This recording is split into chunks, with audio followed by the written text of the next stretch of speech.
Alors, avant de commencer, si vous le voulez bien, je vais demander à Nemo de nous lire un texte qu'une de nos collègues, qui malheureusement n'a pas pu venir aujourd'hui, a écrit en résonance avec vos textes. Elle va venir. Elle est sûrement sur la route. Dans sa voiture, une place. À deux, on est déjà trop serré. Trop de souvenirs, trop de malaise. De non-dits sans doute. Elle va venir. Ta maman va arriver, on l'a appelée ce matin. Je n'ai pas eu la force de dire à l'infirmière que non. Elle n'allait pas venir. Enfin si, mais mal à l'aise, pleine de souvenirs et de doutes. Je ne l'ai pas dit. C'était trop tard de toute façon. Vous vous rappelez de ce qui s'est passé ? Étrange ce soudain vouvoiement. C'est vrai que je fais plus que mon âge. C'est toujours moi qu'on envoie acheter l'alcool. Non. Si, je me souviens très bien. J'étais dans les rochers avec Nadège, les gros rochers en bas de la rivière, avant que l'eau ne se brise dans la mousse fraîche à la cascade verte. On était assis dans les graviers à l'abri du pic qui, à mesure qu'on grandit, nous déçoit beaucoup. J'éclairais au briquet les photos que Nadège faisait défiler entre ses doigts sucrés. Elles sont belles. C'est ce que je croyais lire dans ses yeux à la lumière de la flamme. Voulais lire. Qui est-ce qui t'a appris la photo ? J'ai appris tout seul. Faux. J'ai appris en la regardant, en la désirant, en l'attendant, la mère, ma mère. J'ai appris en la détestant, je déteste ces photos, ces poils qui traînent et ces miettes en tas.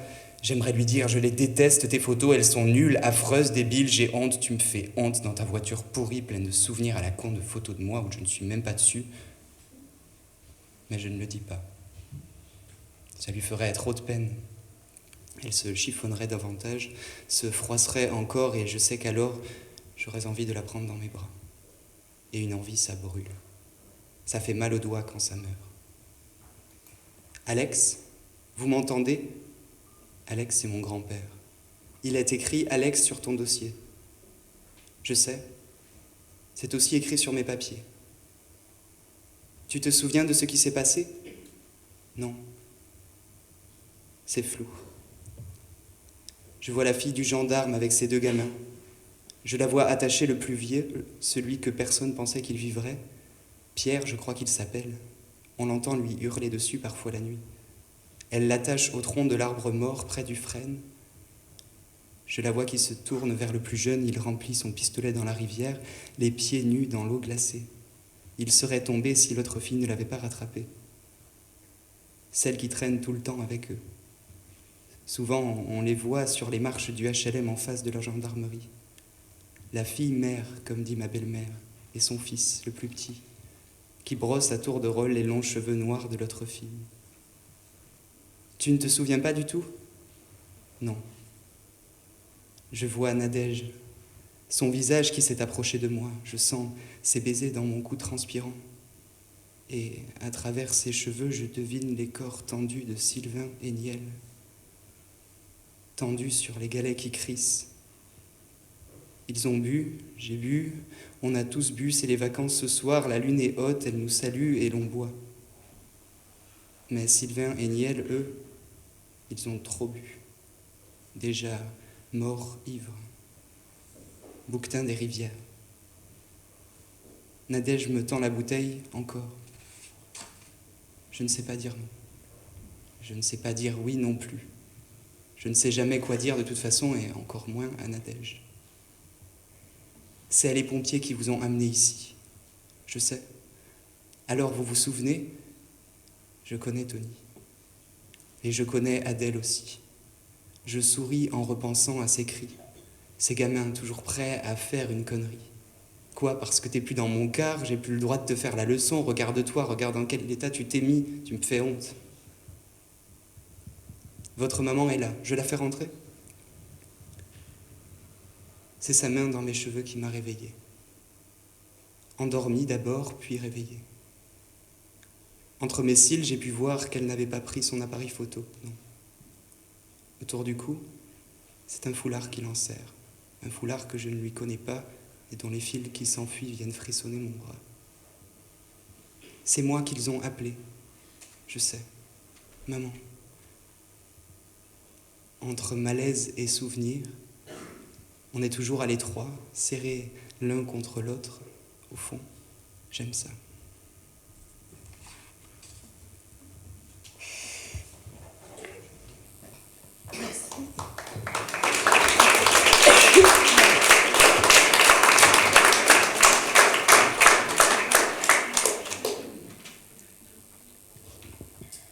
Merci Nemo. Donc c'était un texte de Julie Triard, pardon.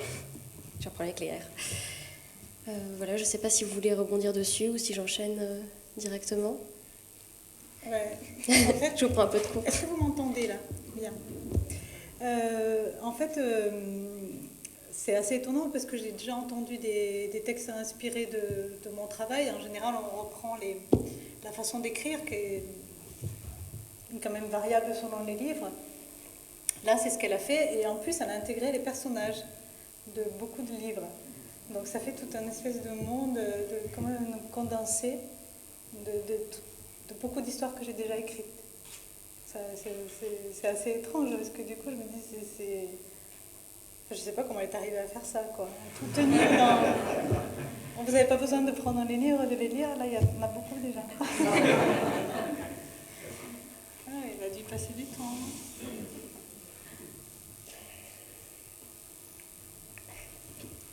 Donc, du coup, je vais enchaîner sur votre dernier roman, Ligne et Fils, qui est, comme on le disait tout à l'heure, le premier tome d'une trilogie. C'est la première fois que vous vous lancez dans un projet d'une telle ampleur en plusieurs tomes.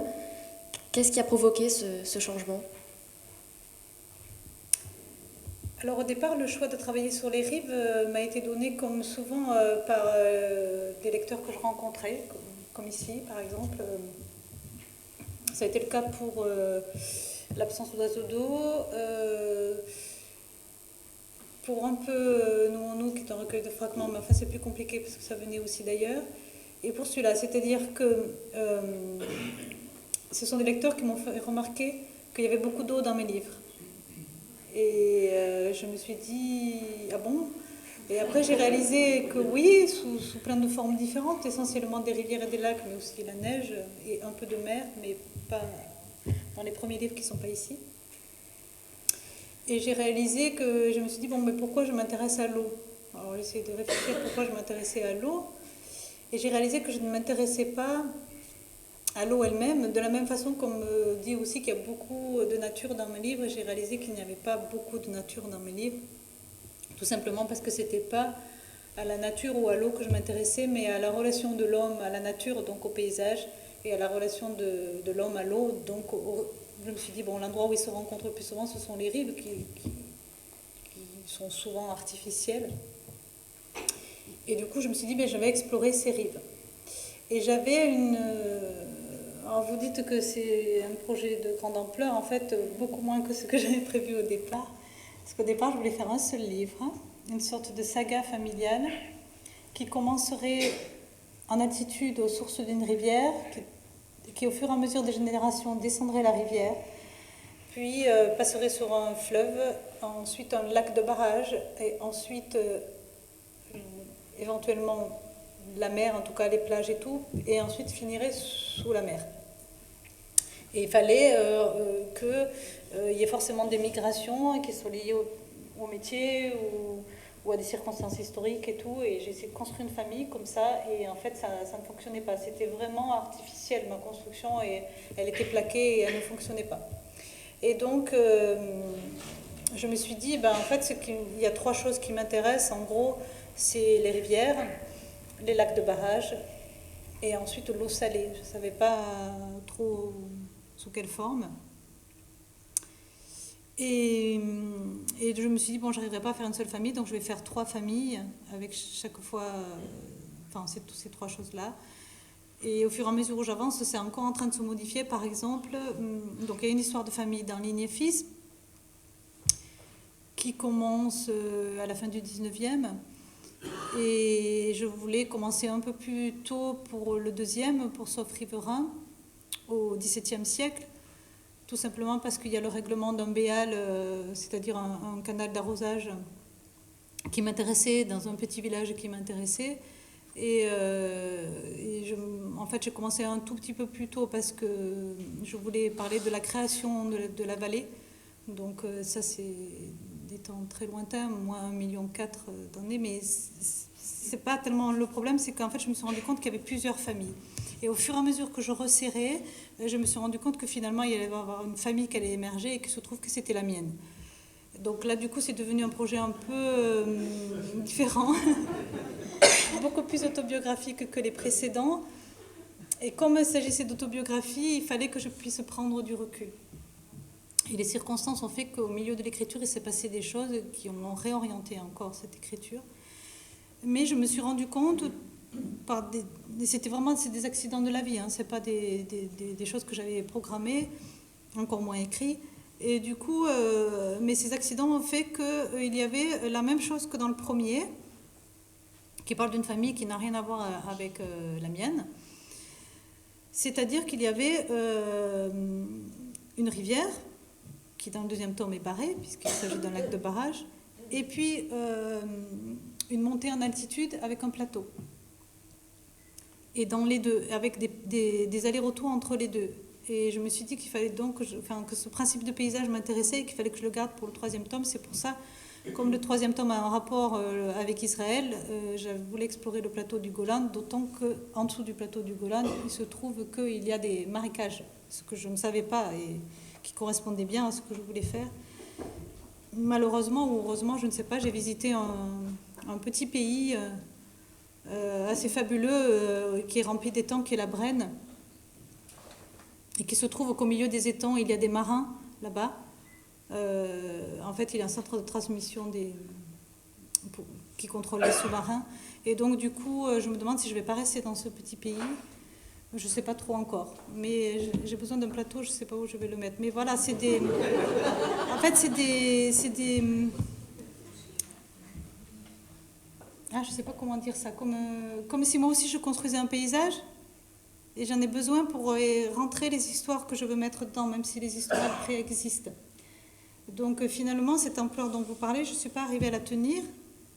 Et du coup, j'ai bifurqué pour des tas de raisons. En fait, je me suis peut-être écartée de la question, mais voilà, c'est en fait une espèce de tâtonnement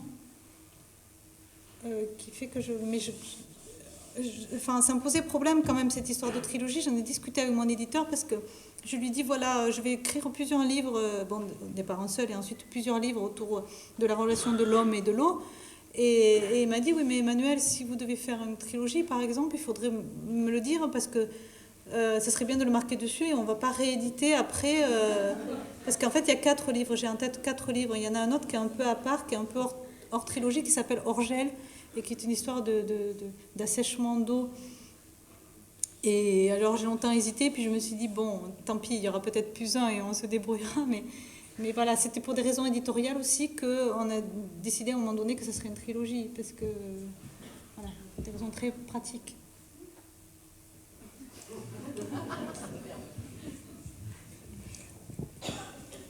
Alors vous en avez touché un mot, mais effectivement c'est quelque chose qui nous a frappé à la lecture de vos livres, donc, notamment de Ligne et Fils, mais aussi par exemple d'Encheveux, des adolescents troglodytes. C'est effectivement cette importance que vous attachez aux liens qui unissent le personnage à son environnement. Donc, un exemple dans Les adolescents troglodytes, on a cette phrase « En haut je suis seule mais pleine, je me suis remplie du paysage à nouveau. Je contiens mon pays, il me comble, il me suffit. » À plusieurs reprises, il nous a semblé que l'environnement faisait autant partie du personnage que le personnage de son environnement. Donc, est-ce que c'est un effet que vous avez recherché ? Alors, pour Les adolescents troglodytes, c'était plus ou moins conscient, c'est-à-dire que je savais que le paysage principal, le personnage principal était la montagne. Et la montagne était associée à la femme en devenir. Et en plus, j'avais déjà remarqué à quel point on essayait de contenir tous les débordements de la montagne dans ce livre, puisqu'il y a un affaissement de la montagne, et donc j'avais exploré tout est technique pour retenir les pierres qui s'éboulent et tout, et notamment les filets anti-sous-marins, tout ça. Et donc je savais que là, le paysage était important. Mais je n'avais pas encore amorcé un tournant que je pense avoir fait, c'est-à-dire quitter les questions du corps pour explorer les questions du lieu, que je pense faire à peu près à partir d'un renard en main nue, c'est-à-dire 2 livres plus loin. Voilà. Et là, maintenant, vraiment, j'ai ce souci conscient d'interroger l'homme en interaction avec son lieu d'habitation. Et ça va jusque... je pense à ce qui a été dit ce matin, là. Ça va à l'exploration de la langue. Parce que dans le dernier, j'ai vraiment travaillé sur la rencontre de mots... d'expression d'une autre langue et qui est liée au territoire en fait. C'est un peu abstrait comme ça, mais je pense que l'endroit où on habite influe sur nos pensées, etc. Et ça se ressent dans les expressions qu'on utilise, par exemple. Et le climat, non seulement les paysages, mais le climat, s'il fait chaud, s'il fait froid, s'il fait humide et tout, compte beaucoup pour moi et pour les histoires que je raconte aussi.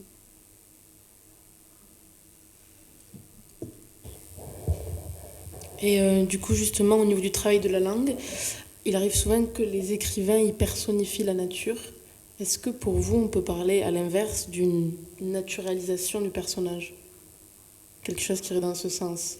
Et qu'est-ce que ça serait personnifier la nature? Je comprends vaguement, mais j'arrive pas à trouver des exemples. C'est-à-dire que la personnification, que ce soit pour les lieux ou la nature, où il va être utilisé des adjectifs humains pour parler des objets, pour leur donner un aspect, je sais pas, anthropomorphe. Et chez vous, il y a cette caractéristique inverse qui fait que vous utilisez pour parler des humains, vous utilisez des adjectifs qui seraient a priori plutôt dédiés au phénomène naturel.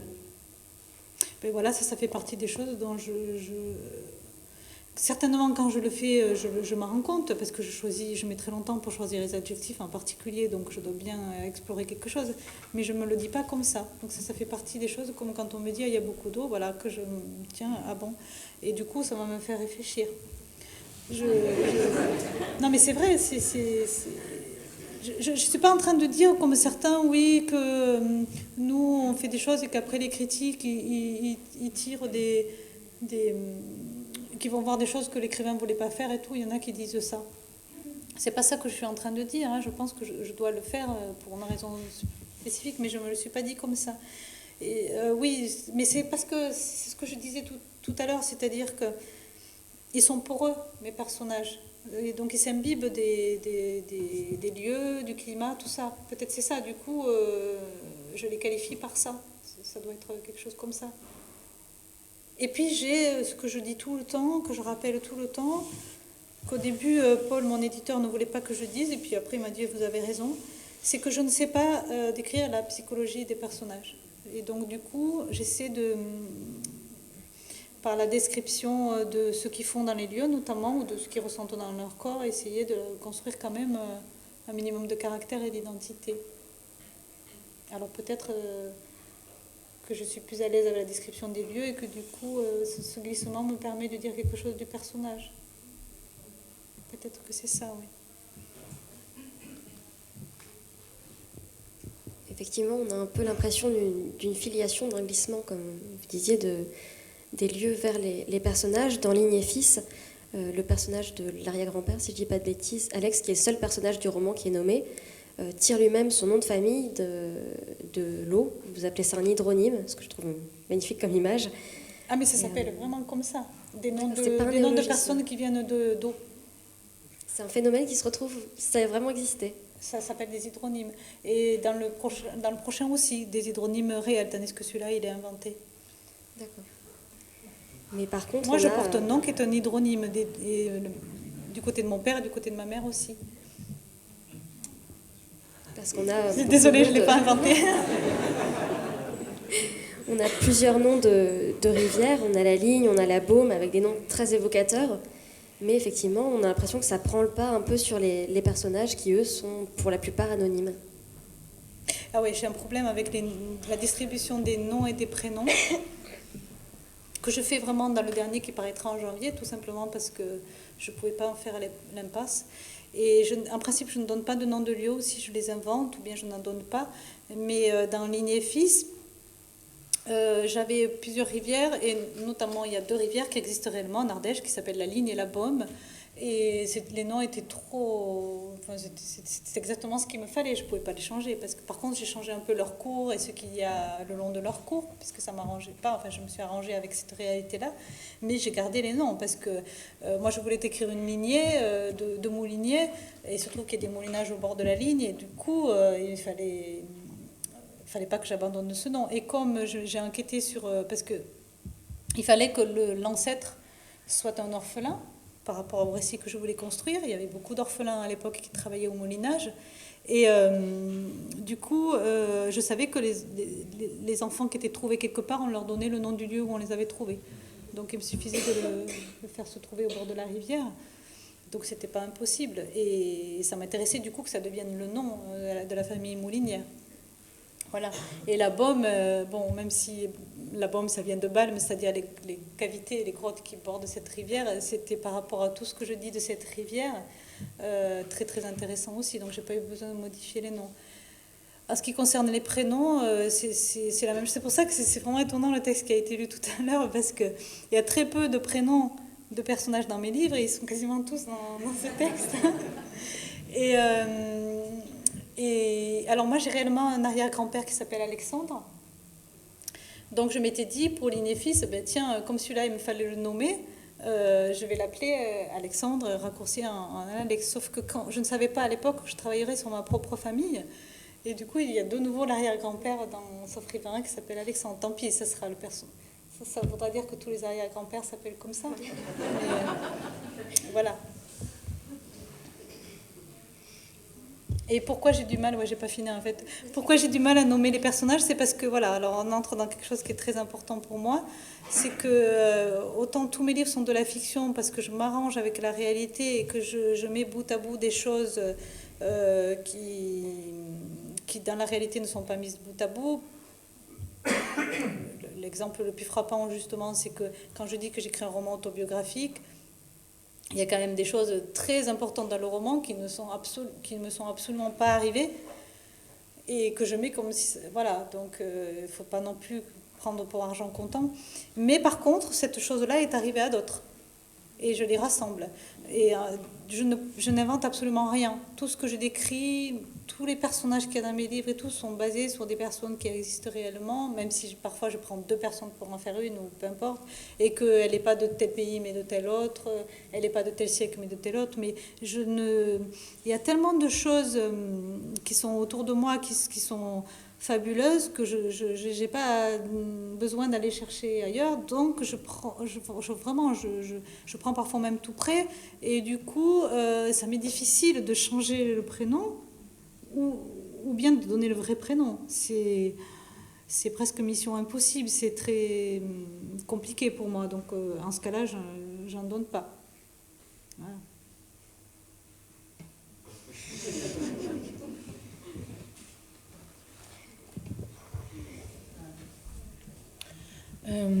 On a remarqué que vous n'aimez pas seulement décrire les paysages, mais vous attachez aussi une certaine importance aux objets. Par exemple, donc continuer avec Ligne et Fils, la mère s'attache à représenter l'absence de son fils en prenant des photos, des objets qu'il a déplacés, par exemple pendant les trajets en voiture. Donc elle prend les objets avant, puis les objets après, les miettes laissées sur le siège. Vos personnages eux-mêmes semblent parfois passer même au second plan. Est-ce que vous cherchez à brouiller la frontière entre les êtres et les choses et à faire un tout plutôt qu'une dichotomie objet humain ou vivant, non vivant? Ah oui, alors il y a 2 choses. La première chose, c'est que j'ai une écriture très, très pragmatique, que de toute façon, je pense que c'est mon caractère. Mélisse de Carangal ce matin parlait de tempérament par rapport au style. Moi, je suis quelqu'un de très pragmatique et du coup, je m'attache à des choses... Par exemple, les miettes qui resteront après le goûter, voilà, ça va tout de suite m'agacer, j'aurai envie de les enlever dans la vie quotidienne. Et du coup, parce que ça m'agace, je vais les regarder, tout ça. Et après, je vais m'en rappeler dans l'écriture. Et là, par rapport à cette relation mère-fils qui dysfonctionne, avec beaucoup de carences, beaucoup d'absence et tout, forcément, les miettes laissées par l'enfant qui a goûté, elles vont prendre une importance considérable. Et je pense que si je n'étais pas aussi... Alors, il y a une éditrice qui a parlé à mon sujet quand j'étais dans une autre maison d'édition d'écriture trop ménagère. C'était dans l'écriture du tiroir à cheveux. Il l'avait refusé parce que c'était trop... Voilà. Donc, du coup, moi, du coup, j'essaie d'en faire voilà, quelque chose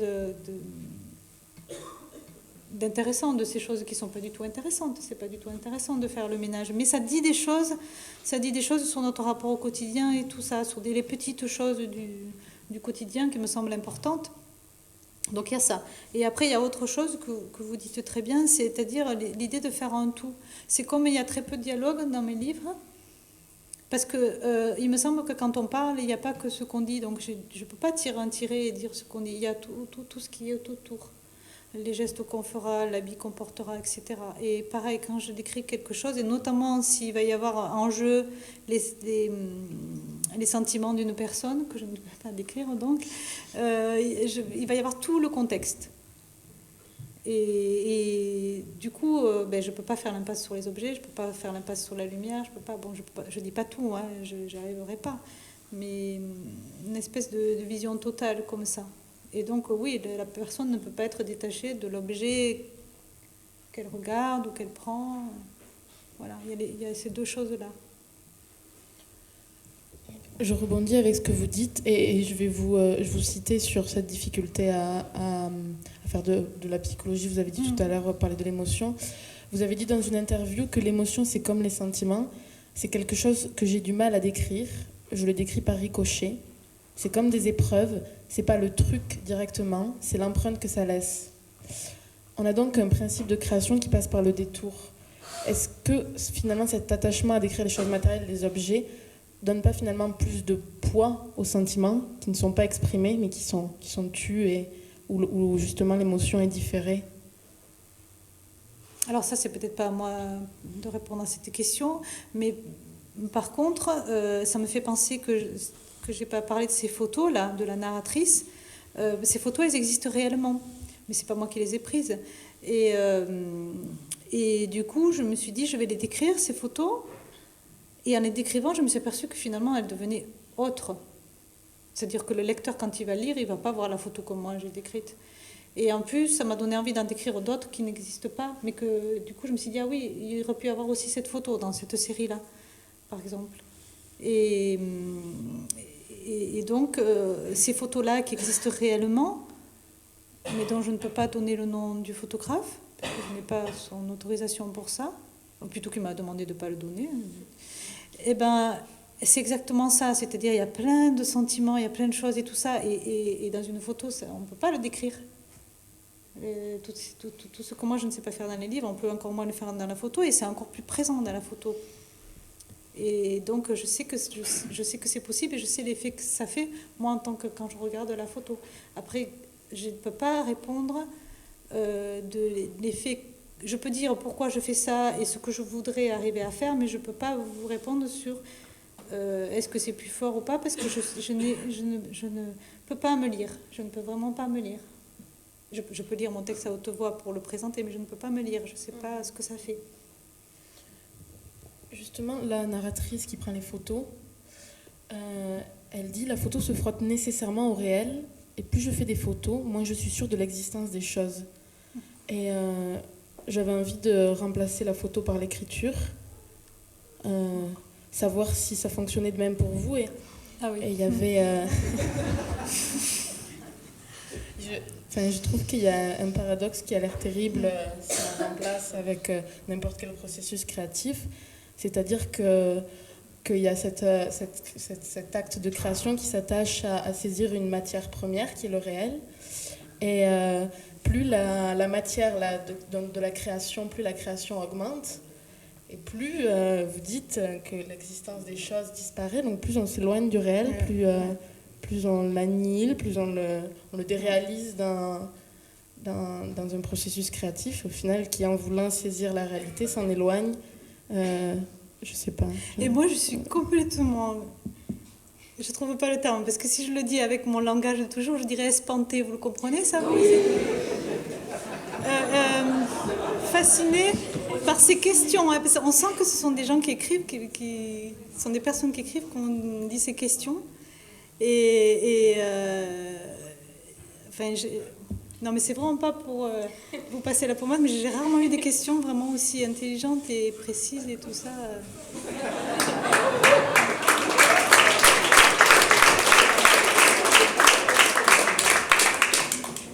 Et qui m'obligent à dire des choses qui ne sont pas faciles à dire, mais bon.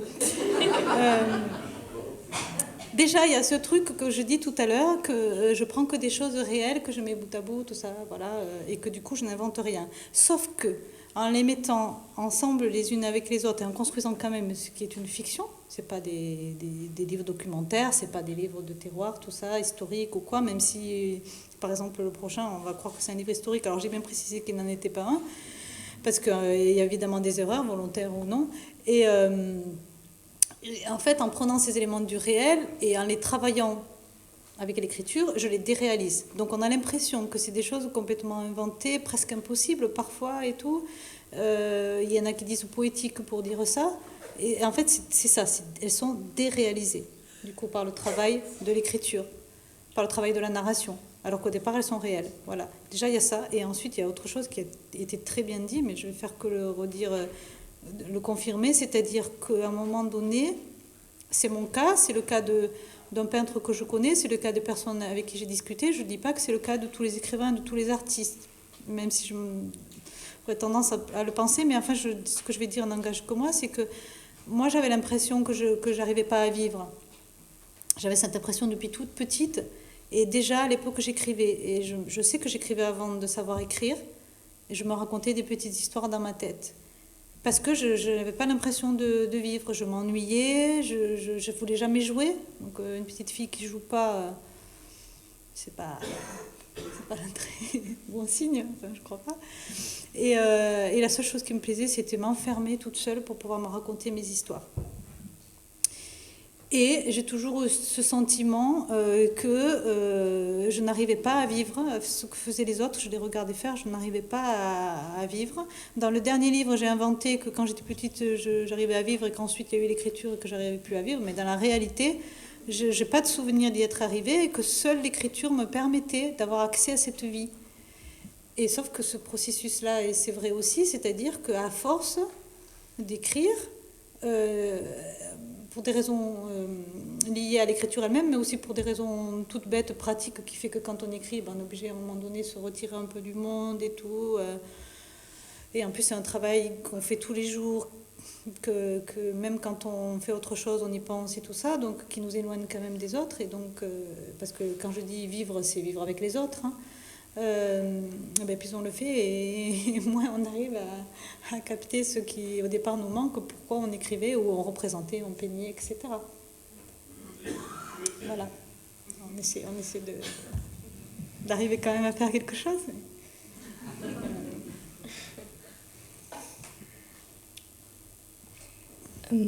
Alors vous l'avez dit, vous le dites souvent dans beaucoup d'interviews, donc la psychologie, je ne sais pas le faire.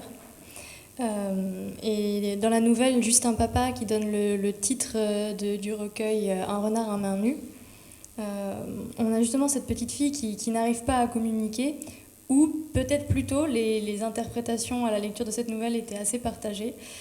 Peut-être plutôt c'est le psy qui n'arrive pas à entendre les besoins de cette petite fille. Et ça rejoint ce que vous dites tout à l'heure. Est-ce que quelque part c'est un peu votre propre réticence à nommer les émotions et à partager qui s'exprime ici? La figure du psychologue, si je me souviens bien dans cette petite nouvelle, c'est la même que celle dont on dit que c'est des écrivains dans Les adolescents troglodytes, quand le personnage Cadelou dit ouais, ceux qui ont créé les contes, là, les écrivains, tout ça, ils parlent comme ça des écrivains. Et là, la narratrice parle comme ça du psychologue, c'est-à-dire celui qui pense savoir ce que pensent les autres et qui pense qu'il a la clé de la chose. Et en fait, l'écrivain, quoi. Il ne sait pas, en fait. C'est ça que je voulais dire. Et dans plusieurs endroits dans les livres, je le dis. À un moment donné, je nomme celui ou celle qui écrit et qu'en fait, il ne sait pas plus que les autres. Et il pense qu'il va savoir, mais il ne sait pas. Donc, c'était ça que je voulais faire. Je ne sais plus comment je le dis, mais voilà, on peut pas, on n'arrivera pas en fait. On peut que essayer de restituer des choses qui nous ont émus. Il y a quelque chose dont je suis sûre maintenant, avant je ne m'en rendais pas bien compte, mais en plus de ce petit handicap de se sentir hors de la vie, il y a quelque chose d'autre qui fait qu'on écrit, ou plutôt qui fait qu'on arrive à écrire, c'est l'empathie. Nous, on n'arrive pas à vivre, mais on ressent très bien ce que vivent les autres. D'ailleurs, justement, à un moment donné, ça nous envahit, on n'arrive plus à avoir nos propres émotions, etc. On est constamment traversé des émotions des autres. En tout cas, moi, vraiment. Et du coup, on essaie de restituer ça, de parler de ces émotions, de ces personnages qu'on a rencontrés et tout. On voudrait que tout le monde les connaisse et tout. On essaie de restituer ça, mais on n'y arrivera pas. On ne saura pas exactement ce qu'ils ont vraiment dans la tête et tout. On tourne autour, même si on se sent traversé, qu'on a l'impression qu'on a vraiment de l'empathie. Moi, je pense en avoir et je pense que c'est une qualité nécessaire à l'écriture. Et ben, malgré tout, ça ne suffira pas. Donc voilà, on n'a pas ce savoir qu'on pourrait s'octroyer, puisque ce sont que des personnages, on pourrait faire ce qu'on veut, mais moi je cherche pas vraiment, je cherche à restituer quelque chose que je n'arriverai pas, je crois, complètement restituer. Mais j'ai quand même un petit, truc ou espoir, ou je sais pas, c'est que je laisse de la place au travail du lecteur, au lecteur, qui lui, et du coup quand vous dites on n'était pas d'accord, voilà, ça moi ça m'intéresse parce que c'est souvent le cas. Des lecteurs, bon je sais qu'il y en a que ça déstabilise, mais tant pis, ils me disent oui mais alors comment ça finit, oui mais alors quand il dit ça, voilà, je laisse chacun avec sa personnalité, le moment où il est dans sa vie, ça peut changer, décider de pas mal de choses dans mes livres. Voilà. Et toujours sur cette nouvelle, est-ce que c'est justement par rapport à ce besoin de laisser de la place au lecteur ou à l'autre sans forcément tout expliquer, tout disséquer, que à la fin donc, de cette nouvelle, vous faites l'éloge d'un certain type de silence. La dernière phrase exactement, c'est « Voilà tout ce que savait faire et dire et taire mon papa et qu'ignorait le psy ». Oui, non mais en plus j'ai un petit problème avec les psys. Mais... voilà. Bien que dans certaines situations, il soit indispensable et heureusement qu'il soit là. C'est juste moi, c'est vraiment personnel. Je dis pas qu'ils font pas leur travail et qu'il faudrait pas qu'ils existent. Non, vraiment, je connais des gens... qui sont psy, voilà, enfin bon, bref. Mais moi, j'ai du mal avec ça. Voilà. Donc, vous parliez d'empathie, de l'empathie nécessaire à l'écrivain, oui. Et aussi donc de cette difficulté donc, à décrire les émotions, on en revient souvent là. On se posait la question, vous écrivez principalement à la première personne. Et on se demandait si... C'est pas principalement, tout le temps. Oui, c'est juste en Cheveux, par exemple, il y a beaucoup de passages où on parle d'un deuxième personnage. Donc même si la narratrice... Oui, du coup, c'est vrai que parfois ça devient des elle, parce que la narratrice ne parle pas d'elle, donc elle parle de quelqu'un d'autre, oui, tout à fait. Mais on se demandait si c'était plutôt une façon de favoriser justement le non-dit des émotions avec des personnages qui sont plutôt réservés, ou si c'était au contraire une empathie qui s'exprimait là. Est-ce que je dois reformuler ma question ? Non, je crois que j'ai compris. Enfin, oui. Non, mais je crois que j'ai compris, mais oui.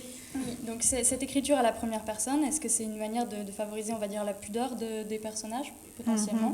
Ou est-ce que c'est une empathie qui s'exprime ainsi, vous êtes directement, l'auteur est directement à la place du narrateur? Alors, c'est une tentative d'être à la place. Et d'ailleurs, au début, je n'avais que des narratrices qui me ressemblaient en quelque sorte, qui avaient le même âge, le même sexe, etc. Et après, j'ai exploré d'autres corps, d'autres âges, d'autres sexes. Mais ça n'a pas été possible tant que je n'étais pas arrivée à construire un personnage masculin. Chose que, encore une fois, les lecteurs m'avaient fait remarquer, les personnages jusqu'aux mains gamines.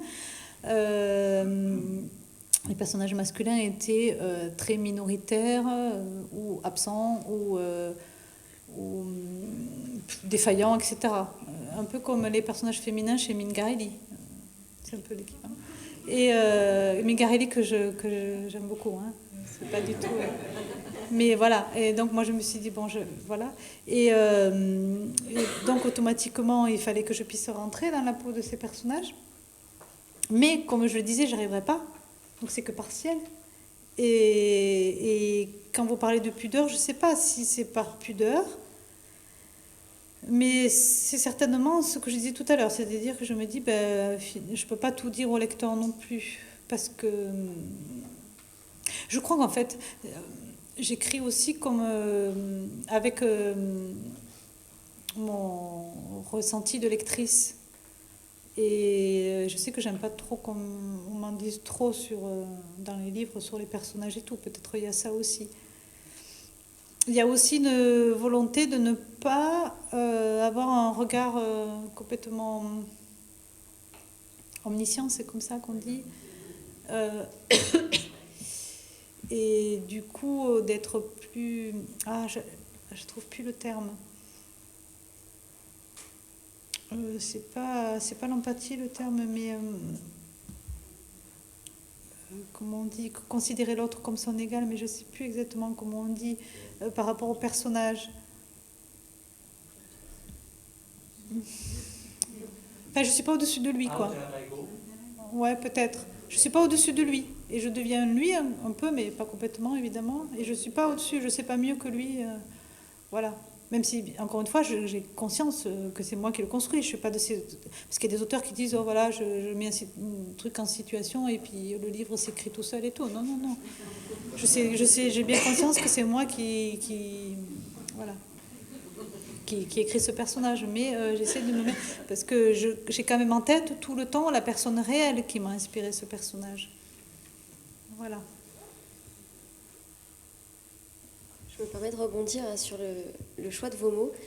Vous parlez souvent de vous mettre dans la peau d'un personnage, de changer de corps. Est-ce que votre approche du monde, pour vous, elle est beaucoup plus sensorielle que, dire psychologique, mais oui, plutôt cette approche sensible plus que cérébrale? Oui, et alors ça, je ne sais pas d'où ça vient, mais je sais que j'ai commencé à m'intéresser à ça avant de publier. Quand j'ai fait des études universitaires, j'abordais les choses par ce biais-là déjà. Le biais du corps, des sensations, des perceptions, voilà. Oui, après je ne sais pas pourquoi, mais à part ce que je vous ai déjà dit, c'est-à-dire que je sais que quelque chose que je n'arrive pas à faire, mais très certainement si je n'arrive pas à le faire, c'est qu'il y en a raison. Ou peut-être on en revient à cette histoire de ne pas arriver à vivre, et du coup, à force de travailler ça me donne l'impression de ressentir. Parce qu'il y a des gens qui m'ont dit quand même, ah oui, vous connaissez bien l'enfance, vous décrivez énormément ce qu'on ressent dans l'enfance et tout. Or moi, je n'avais vraiment pas l'impression de vivre et je n'ai aucun souvenir, enfin j'ai des souvenirs, mais je n'ai aucun souvenir de ce que je faisais. Et tout ce que je décris, de jeux, etc., de choses par rapport comme cette petite fille dans cette nouvelle, c'est des choses que je prends ailleurs. Le plus souvent, évidemment, dans mes propres enfants ou dans le souvenir, parce que maintenant ils sont un peu grands. Mais moi, voilà, alors souvent on me dit oui, c'est votre enfance et tout. Et ben non, malheureusement, elle est complètement lisse et neutre. Je n'ai pas de souvenirs. Alors peut-être que j'essaie de retrouver quelque chose que je n'ai pas connu. Parce que j'ai pas souvenir de toutes ces sensations et tout.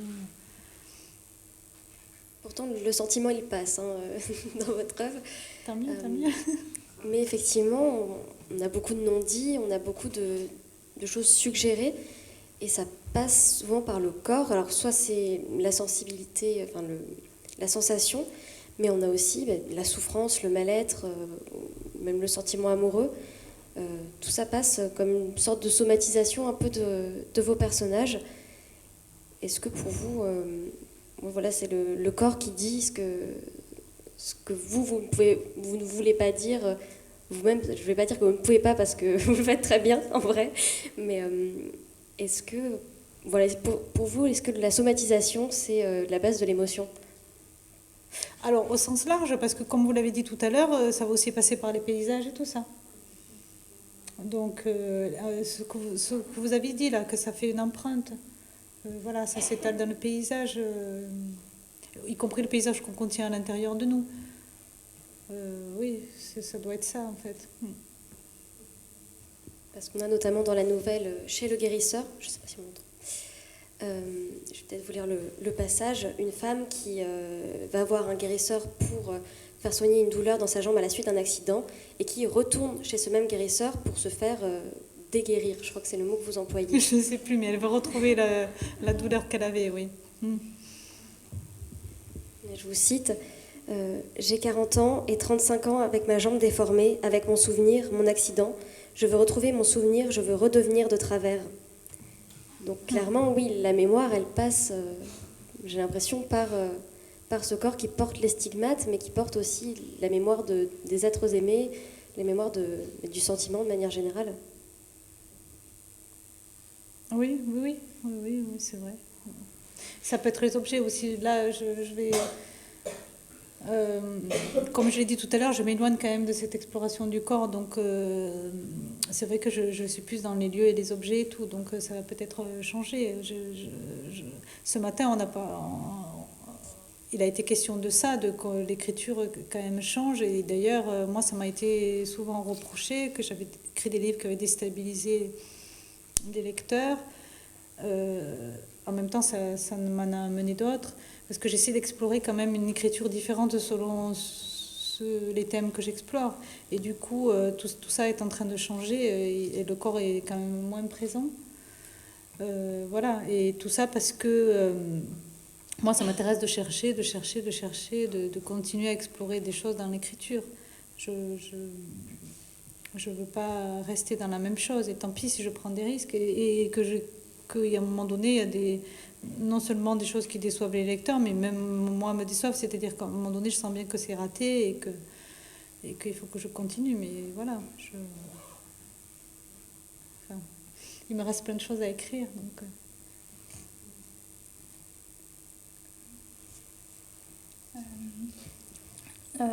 Excusez-moi. Dans une interview de vous qu'on a vue qui parlait de nous en nous, vous notiez que l'utilisation de la première personne du singulier évitait quelque part les divisions communautaires. Et d'ailleurs, vos protagonistes sont souvent des personnages qui sont en marge. Par exemple, on revient à Ligne et Fils, la mère vit seule et semble n'avoir vraiment que très peu de contacts sociaux en dehors de son fils qu'elle voit de temps en temps. Donc, on voulait vous demander ce qui vous attire dans cette solitude des personnages.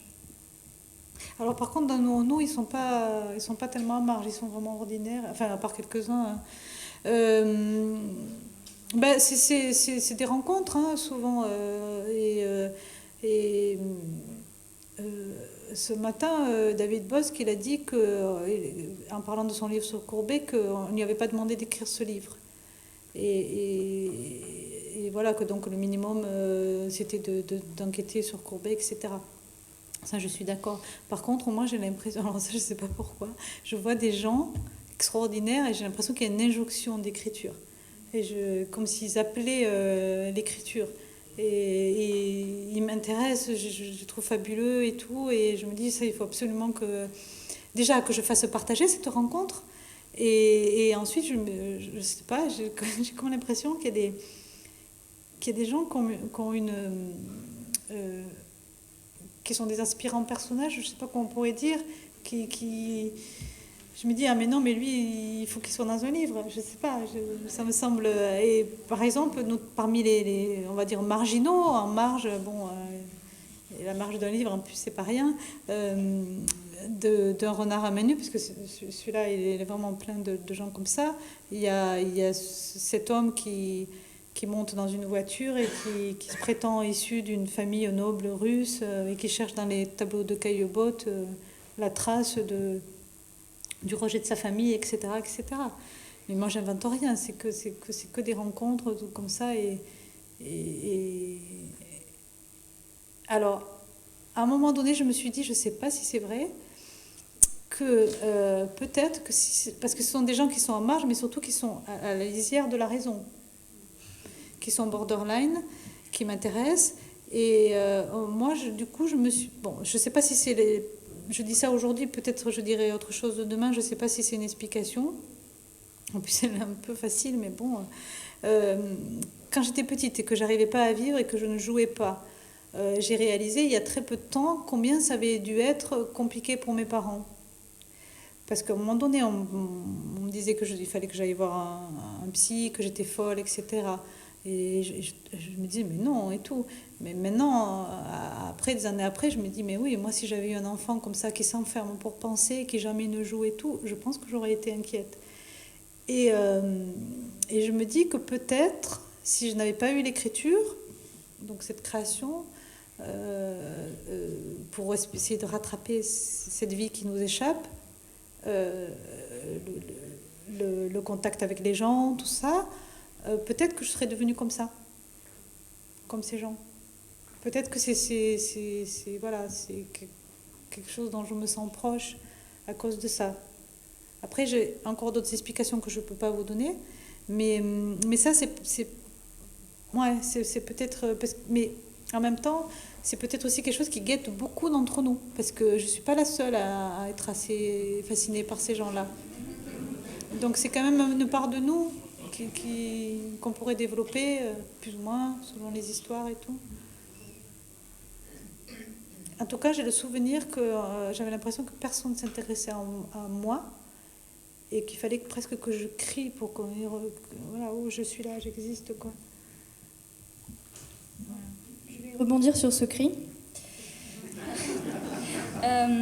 Donc ces personnages et donc ces rencontres peut-être qui vous ont marqué sont souvent donc en dehors de la société, mais aussi souvent dans un certain refus de cette société, en tout cas dans un certain conflit avec cette société. On a par exemple la mère de la narratrice de Ligne et Fils il est dit qu'elle dépensait toute sa puberté en rages familiales, politiques et quotidiennes. Mais en même temps, la colère de ces personnages, qui sont souvent des personnages féminins, donc, est souvent muette, presque refoulée. Et toujours dans Ligne et Fils, vous écrivez « L'eau n'est pas forcément offensive, elle est enfermée. On la dit véhémente et tempétueuse, mais on ne dit jamais la violence des rives, leurs contraintes, l'autorité des canaux, des dérivations, des ponts, des digues, des écluses, des chenaux, des béales. » Donc est-ce qu'il y a un parallèle ici entre la difficulté de se faire entendre, de s'exprimer et en même temps de se plier à ce qu'on attend d'eux et le chemin que prend l'eau et la façon dont elle creuse imperceptiblement la roche? Oui, sans doute. C'est encore cette chose que la société, et en particulier l'école, n'est pas du tout adaptée à des gens qui ont une façon de penser légèrement différente, des intelligences atypiques ou des choses comme ça. Il y a quand même des gens qui sont en grande souffrance par rapport à ça. Et voilà, il y a quand même une histoire de rentrer dans le moule et tout ça. Je crois assez souffert de ça. Sans brutalité, il y a eu beaucoup pire. Mais ce qu'on dit souvent aux jeunes qui écrivent ou sont en train de devenir des artistes, c'est arrête de faire ton original, tout ça, voilà, tu nous fais honte, tous ces trucs. Alors qu'en fait, c'est pas du tout antisocial au départ, c'est juste que c'est notre façon de penser. Et qui est pas, voilà, il y a aussi ce conflit-là. Et par rapport à l'eau, alors là, je ne suis pas sûre, je suis en train encore d'explorer tout ça, mais vraiment, c'est quelque chose qui me fascine à quel point on arrive à déplacer. Il y a ce film fantastique d'Antoine Boutet, Sud au Nord déplacé, sur le déplacement de fleuves et de rivières en Chine, où on remonte du Sud au Nord toutes les rivières. Là, voilà, on arrive à faire des choses absolument dingues. Et aussi, tout ce que peut faire l'eau... elle aussi déplacer des choses, inonder, enfin voilà, donc c'est assez fabuleux le contraste entre l'homme et l'eau, et aussi ce qu'ils arrivent à faire, enfin, tout ce que l'eau nous a permis de faire plutôt, parce que moi je ne sais pas ce que... Je me place évidemment du côté des hommes. Et donc peut-être que c'est une métaphore par rapport à la société, mais c'est surtout que je suis... à la fois horrifiée de ce qu'on peut faire et fascinée par ce qu'on peut faire avec un élément aussi impalpable et fragile et puissant et fuyant que l'eau. Mais je ne sais pas si j'ai bien répondu.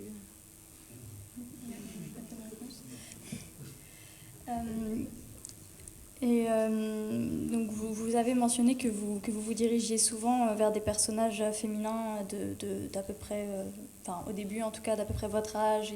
Oui, au début surtout. Mais même dans l'Ignifice, on a encore une narratrice, donc un personnage féminin encore. Et on se demandait s'il y avait quand même une décision consciente, au-delà de l'idée d'aller vers des personnages qui vous sont proches, l'envie de faire entendre des voix de femmes multiples ou non.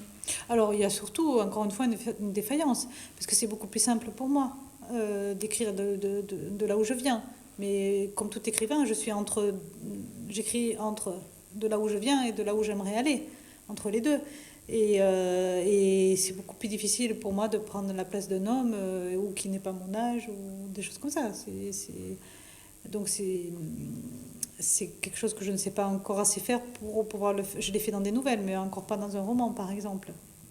Mais je le ferai peut-être, je ne sais pas. C'est déjà au départ une défaillance. Je pense... non, je pense pas que... C'est plutôt donner la parole, entre guillemets, à des... Il se trouve des femmes que j'aimerais entendre, mais ça pourrait être des hommes. Enfin, je veux dire, c'est pas parce que ce sont des femmes, je crois pas. Je pense que c'est juste plus facile pour moi de faire ça. Et par contre, il y a des écrivains qui arrivent à explorer des situations qu'ils ou elles ne connaissent pas du tout. Ça, moi, ça me fascine. Notamment, par exemple, il y a une écrivain qui s'appelle Pascal Kramer, je crois que c'est chez Pascal Kramer que j'ai lu les choses qui me paraissaient le plus justes sur le lien mère-enfant. Et elle n'a pas d'enfant. Et moi, ça me fait... Ça... Mais par contre, moi, je ne sais pas faire ça. Mais j'explore de plus en plus. Et j'espère un jour arriver à faire des choses comme ça. Mais je n'ai pas de volonté de faire entendre des voix de femmes dans ce sens-là.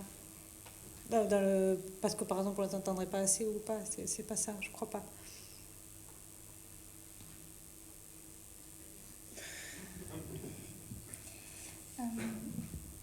Dans le recueil de nouvelles, donc le renard à main nue, une chose qui nous a intéressés, c'est que différents protagonistes de différentes nouvelles, en tout cas c'est plus ou moins sous-entendu, se connaissent et se croisent.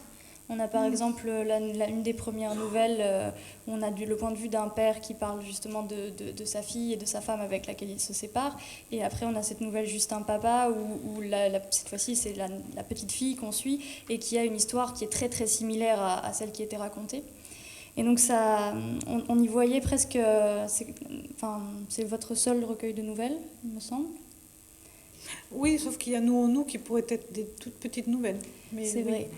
Et puis il y a désolé, il y a juste des nouvelles à part aussi, comme Un cheveu, c'est une longue nouvelle. Et il y a un autre qui s'appelle Le travail de mourir, qui est aussi une longue nouvelle, c'est-à-dire voilà, qui sont à part, que je vais peut-être rassembler aussi dans un recueil. Mais oui, oui. Donc on se demandait si c'était votre travail d'écrivain de roman qui se retrouvait dans ces personnages qui se rencontrent.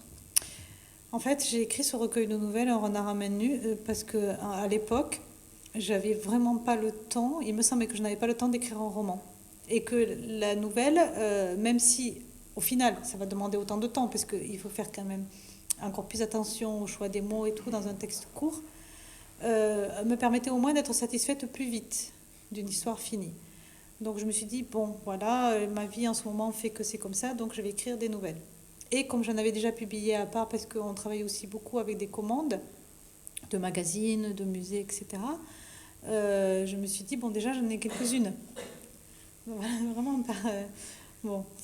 Et puis, je me suis aperçue qu'il y en avait, au départ, pas beaucoup, quelques-unes qui se répondaient. Où je reprenais... Enfin, le premier écho, c'est tout simplement que j'ai voulu...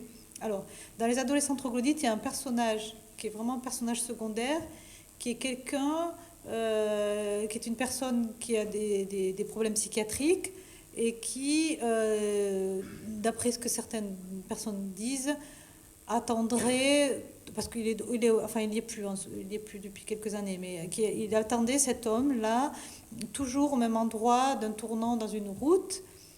On ne savait pas ce qu'il attendait, toujours à la même heure, etc.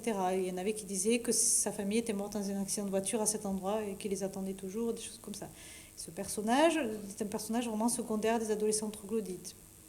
Un jour, je suis repassée par cette route et elle était fermée. Il faisait des travaux. Enfin, c'était pas fermé, c'était, vous savez, avec un clignotant là qu'on attend, on peut passer que dans un sens, voilà. Et je me suis dit, mais si jamais ils font comme dans d'autres zones de montagne, c'est-à-dire qu'ils ferment ce tournant et qu'ils font une ligne droite à côté ou quoi. Donc il dévie la route. Où c'est qu'il va? Parce que lui, il regarde les voitures passer. Comment il va faire? Il n'aura plus son endroit où il travaillait au CAT à côté. Maintenant, on n'appelle plus les CAT, je ne sais plus comment on les appelle maintenant, les choses où les personnes handicapées mentales travaillent. Je me suis dit, où il va attendre ses morts. Et du coup, je me suis dit, il faut que j'écrive un truc où j'explorerai cette question. Et donc, ça a donné cette nouvelle qui est Le débile et le génie, dans Renard à main nue. Et moi, je me suis dit, ce personnage, il répond, c'est le même que dans Les adolescents troglodytes, et que je me suis aperçue qu'il y avait quelques nouvelles pareilles où il y avait des personnages qui pouvaient se répondre. Je trouvais ça intéressant, et je me suis dit, mais du coup, je peux pas faire en sorte qu'il y ait des nouvelles, entre guillemets, orphelines dans le livre. Il faut que ça soit tout comme ça. Donc, j'ai réécrit une nouvelle que j'avais déjà écrite, et j'en ai écrite d'autres exprès pour en relier. Et donc, toutes les nouvelles de Renard à main nue répondent à une seule, ou 2, 3, 4, je ne sais plus si c'est 4 ou 5 le maximum, autres nouvelles qui elles-mêmes répondent à 1, 2, 3 ou 4. Parce que non seulement il y a des nouvelles qui sont vraiment jumelles, qui se répondent quand on le voit, mais chacune de ces nouvelles jumelles répondent aussi à d'autres. Toutes sont reliées, en fait, par le biais d'autres et tout ça. Et ça m'a pris un temps fou. Du coup, voilà, j'ai pris encore plus de temps que pour un roman. Mais voilà, c'est comme ça. Et donc, dans toutes ces nouvelles, si je ne me trompe, à chaque fois, on a un narrateur différent, en tout cas. Ah oui, oui. Voilà. Et donc, on se demandait un peu si quelque part, il n'y avait pas aussi une certaine... Même si ces nouvelles se répondaient, il n'y avait pas un certain isolement des personnages, puisqu'ils ne peuvent être là que dans leur histoire, et après... Ah oui, parce qu'elles fonctionnent de toute façon en autonomie, elles n'est pas obligée de voir tous les liens pour le lire. Mais oui, et puis oui, c'est aussi pour dire qu'on a l'impression que telle personne a un problème, qu'elle est à part et tout ça, et puis on reprend l'histoire, mais avec une autre histoire qui est racontée, puisque c'est pas juste la réponse, c'est aussi l'amorce d'une autre histoire et tout, et on s'aperçoit que finalement l'autre personnage qu'on croyait par exemple bien inséré ou quoi, ben, c'est pas si simple et tout. Donc voilà, je voulais décrire tout ça, parce que ça m'intéressait le point de vue. Il y avait par exemple une nouvelle qui s'appelle La décommande, qui partait d'une commande d'un centre d'art et en fait qui explorait quelque chose qui était arrivé au père d'une amie. Et je me rendais compte que si on prenait le point de vue de mon ami qui me racontait ça, de son père, ou bien de la personne qui était décrite dans cette histoire, ça pouvait être complètement différent. Et ça m'intéressait d'explorer ça. Dans Nous en nous, vous racontez différents émois amoureux. Et est-ce que vous pensez que, et avec Le Renard à main nue, on a ces nouvelles qui se répondent, est-ce que vous pensez que vous serez amené à retravailler la polyphonie plus tard? La polyphonie, elle existe aussi dans Les Mains gamines, où il y a 4 narratrices qui racontent quelque chose qui est arrivé à un 5e personnage, et qui était vraiment construite comme ça. Ce livre est vraiment construit comme ça, puisque j'ai souvent des petites figures ou images pour les livres. J'ai pas vraiment de plan, mais j'ai des petites figures. Et là, c'était vraiment la figure de la toile d'araignée qui revient d'Aline et Fils et qui revient dans le prochain livre. Ça m'intéresse beaucoup, les toiles d'araignée et les fils d'araignée. Et la toile d'araignée, voilà, où la proie va être au milieu, là, collée et fixée. Donc c'était comme ça que j'ai construit Les Mains gamines. Donc c'était aussi polyphonique. Oui, ça m'intéresse et en plus, je ne suis pas encore arrivée à faire ce que je voulais faire. Et donc, voilà, peut-être que je le réexplorerai. Encore que nous, il y a aussi autre chose qui se passe, c'est que... alors moi, j'ai un autre souci aussi, par rapport à ma façon d'écrire, de prendre autour de moi, c'est que du coup, il y a énormément de choses que je n'aurai pas le temps de tout écrire. Et du coup, dans Nous en nous, il y avait chaque fragment pourrait être une histoire que je raconte, pourrait être au moins une nouvelle, voire un roman. Donc ça me permettait de mettre dans ce livre tous les romans que j'aurais pas le temps d'écrire. Donc il y a juste une amorce, voilà, ou une fin, un début d'une histoire qui pourrait être écrite.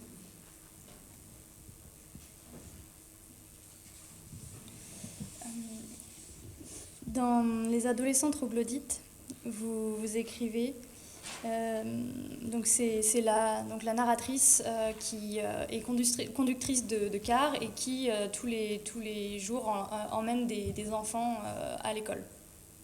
Et elle dit à un moment, je me sens comme en périphérie de moi-même, j'ai l'impression de les avoir conduits à côté de leurs attentes. Or, dans Ligne et Fils et dans plusieurs de vos romans, souvent, on a, au lieu de rentrer tout de suite sur un sujet, souvent le narrateur tourne un peu autour avant de vraiment amener ce qu'il veut dire. Il a tendance à un peu à faire des digressions ou de s'intéresser aux objets, par exemple, plutôt que... Donc on se demandait si quelque part c'était un peu quelque chose que vous vouliez quelque part dérouter le lecteur, le conduire à côté peut-être de ce qu'il s'attendait à avoir, mais quand même à quelque chose dont il pouvait tirer quelque chose. Oui, il y a un peu de ça, mais il y a surtout et même je suis même allée plus loin, puisque dans Les Mains gamines le nœud du récit n'est jamais dit, bon, on finit par le comprendre. Mais il y a aussi que j'ai tendance à digresser. Et quand j'étais au collège, on me mettait tout le temps digression. Et moi, je me suis dit, c'est aussi une forme d'écriture, c'est aussi comme quand on pense comme ça en marchant, et que pouvait y avoir des choses intéressantes dans la digression. Après, je ne sais pas si ça va intéresser beaucoup de monde, mais du coup, le livre que je viens de finir, c'est quasiment que des digressions. J'ai exploré jusqu'au bout. On verra ce que ça donne, mais voilà. Merci beaucoup, Emmanuelle. Merci à vous. C'est vraiment question très intéressante. Je ne sais pas ce que vous en avez pensé, mais...